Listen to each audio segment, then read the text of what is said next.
اعوذ باللہ من الشیطان الرجیم بسم اللہ الرحمن الرحیم الف لام میم ذالک الکتاب لا ریب فیہ ھدی للمتقین صدق اللہ العظیم۔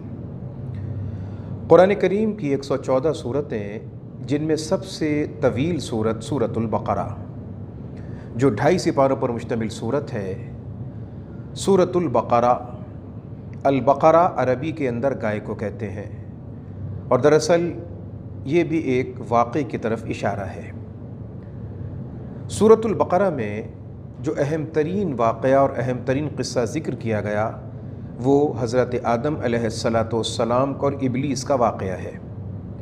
قرآن کریم میں یہ واقعہ کئی مقامات پر ذکر کیا گیا، مگر قرآن کریم کا پہلا پارہ، پہلی سورت سورۃ البقرہ موجودہ ترتیب کے اعتبار سے تو اس میں قصہ آدم و ابلیس کو ذکر کیا گیا کہ کس طرح سے اللہ تبارک و تعالیٰ نے حضرت آدم علیہ السلام کو اپنے کلمہ کن سے پیدا فرمایا۔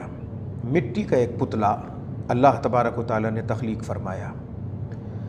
روایات کے مطابق نبی علیہ السلام کے ارشاد عالی کے مطابق ہفتے کے 7 دنوں میں سے ایک دن کو یوم الجمعہ کہتے ہیں۔ اسے جمعہ کہنے کی وجہ یہ ہے کہ جمعہ کا معنی ہوتا ہے اکٹھا کرنا، جمع کرنا۔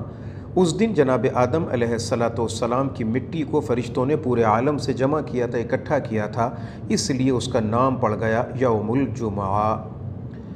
اللہ تبارک و تعالیٰ نے حضرت آدم علیہ السلام کی مٹی کو جمع کیا، مٹی کا پتلا بنا، اور اس کے بعد تمام کے تمام فرشتوں سے کہا کہ تم سب آدم کے سامنے سجدہ ریز ہو جاؤ، اس پتلے کے سامنے، کیونکہ یہ میرا خلیفہ ہے۔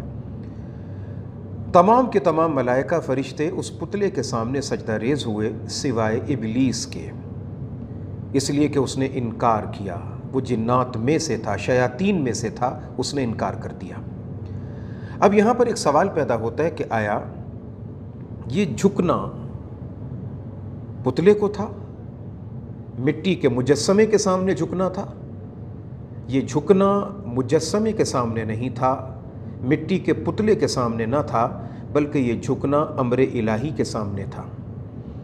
اللہ کا امر، اللہ کا حکم جب کبھی آ جائے تو اس کے سامنے جھکا جائے، سر تسلیم خم کر دیا جائے، گردن میں تکبر والی اکڑ پیدا نہ کی جائے۔ تکبر عزازیل را خار کرد، بزندان لعنت گرفتار کرد۔ شیطان کا نام عزازیل تھا، جیسے فرشتوں کا نام ہے جبرائیل، اسرائیل، میکائیل، اسرافیل، اس کا نام عزازیل تھا۔ اور بقول شیخ سعدی رحمۃ اللہ تعالیٰ علیہ کہ تکبر نے اس شیطان کو ذلیل کر دیا اور ہمیشہ کے لیے لعنت کے قید خانے میں گرفتار کر دیا۔ تو اس سے ہمیں پتہ یہ چلا کہ تکبر کرنا بہت بری عادت ہے، بہت بری بات ہے، اور تکبر کرنے والے کو اللہ تبارک و تعالیٰ کبھی سرخرو نہیں کرتے، اور ہمیشہ سے مشہور ترین بات ہے کہ غرور کا سر نیچا، غرور کرنے والے کا سر ہمیشہ نیچے ہوتا ہے۔ تو قصہ آدم و ابلیس کے تحت یہ پہلا سبق تھا، یہ پہلا واقعہ تھا جو آج ہمارے سامنے آیا۔ انشاءاللہ اسی حوالے سے دوسرا اس کا پہلو وہ آپ کے سامنے اگلی گفتگو میں عرض کیا جائے گا۔ وآخر دعوانا ان الحمد للہ رب العالمین۔